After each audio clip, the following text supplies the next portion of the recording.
मौसम का मिजाज और चुनाव प्रचार का तूफान दोनों चरम पर है। गारंटी वाले आगाज के बाद अब हिंदू मुसलमान का चैप्टर ओपन हो गया है।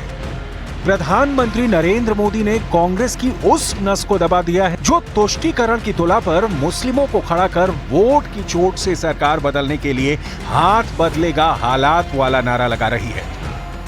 राजस्थान के बांसवाड़ा में पीएम मोदी ने सीधा प्रहार कांग्रेस की ऐतिहासिक मंशा पर और अब की बार जारी मैनिफेस्टो पर किया।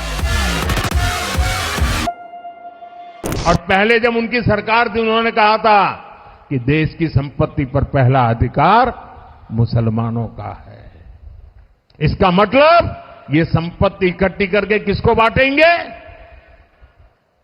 जिनके ज्यादा बच्चे हैं उनको बांटेंगे।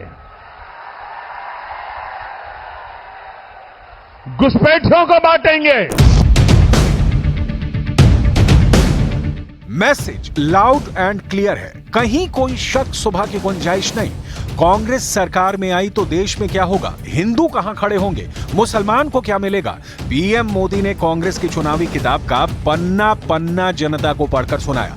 अलीगढ़ में बातें बांसवाड़ा वाली ही थी, लेकिन और सटीक और चोटिल। हमारे देश में माताओं बहनों के पास जो सोना होता है, कितना ही कम क्यों न हो, वो स्त्री धन होता है, पवित्र माना जाता है, कानून भी उसकी रक्षा करता है। अब इनकी नजर कानून बदलकर हमारी माताओं बहनों की संपत्ति छीनने का भी खेल खेला जा रहा है। उनका मंगलसूत्र, उस पर उन लोगों की नजर है। विपक्ष में खलबली है। सियासत के जिस मुस्लिम वोट वाले के कहने से सत्ता की सीढ़ियां चढ़ने में पूरा विपक्ष रात दिन एक किए हुए है। पीएम मोदी ने विपक्ष से उस सीढ़ी को खींच लिया है। प्रचार इतना तगड़ा है कि समूचा विपक्ष एक सुर में मोदी मोदी आलाप रहा है। और ये बहुत ही दुर्भाग्यपूर्ण बात है और एनडीए भाजपा की बौखलाहट दिखाती है कि जिस तरह के अनर्गल बयान प्रधानमंत्री की तरफ से आ रहे हैं। विपक्ष की ये बौखलाहट क्यों है? पीएम मोदी ने सत्ता, संपत्ति और मुसलमान वाला मुद्दा क्यों छेड़ा? मुस्लिम वोटों के हित साधकों को पीएम मोदी की बात इतनी क्यों चुभ रही है कि कांग्रेस अध्यक्ष मल्लिकार्जुन खड़गे पीएम मोदी से मिलने की बात कहते हैं।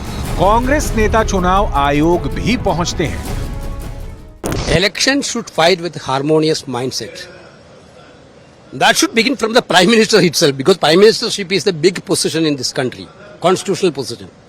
But this is quite unfortunate.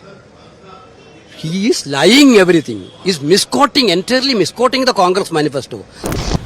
Modi ने बांसवाड़ा और अलीगढ़ की रैली में जो कहा, उन शब्दों को बहुत गौर से समझने की जरूरत है। मुसलमान का पहला हक, मंगल सूत्र तक बचने नहीं देंगे।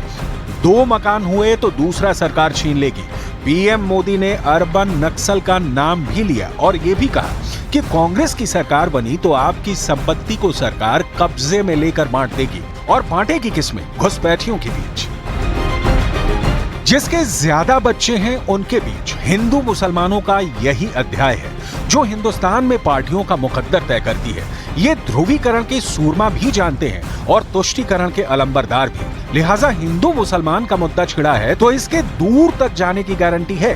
प्रधानमंत्री मोदी ने कांग्रेस का 2006 वाला वो पन्ना पलटा जिसमें तत्कालीन प्रधानमंत्री मनमोहन सिंह का राष्ट्रीय विकास परिषद यानी एनडीसी की बैठक में दिया गया भाषण दर्ज है।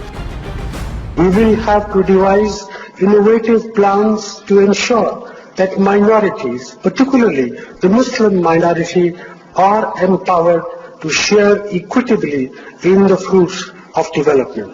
They must have the first claim on our resources.